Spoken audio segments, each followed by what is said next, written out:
Hi, alam niyo, malapit yung loob ko sa mga taong malapit yung loob nila sa akin. Huwag mo natin dayain yung sarili natin. Alam kong alam niyo na kapag ang isang tao, malapit yung loob nila sa'yo, magaan yung sa kalooban. Napakagaan sa kalooban. Kapag malapit yung loob nila sa'yo at ramdam mo yun, ikaw, ramdam mo yun. Kapag may malapit ang loob nila sa'yo. Pero kapag yung taong ayaw nila sa'yo at malayo yung loob nila sa'yo at na hindi ka nila gusto, wala tayong magagawa dyan. Di ba?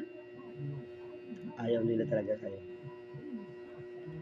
Kaya, ngayong 2025, sa lahat ng ginagawa mo,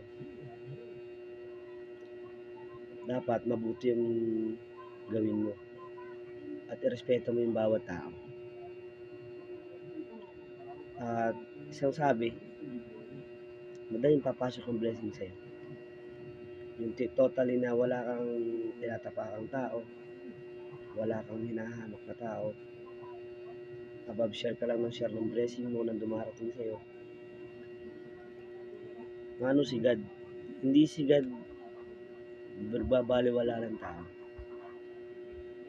Yung blessing, darating at darating sa'yo.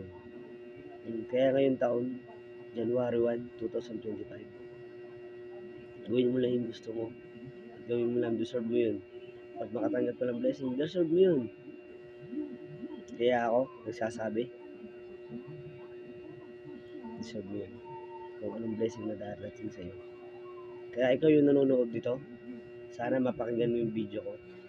At lahat ng sinasabi ko, totoo yun. Walang himala sa Panginoon Diyos. Unang papuri, Panginoon Diyos. Hindi sa sarili. Hinga ng malalim yung peace out. Yun lang yun. Kaya, ngayon 2025,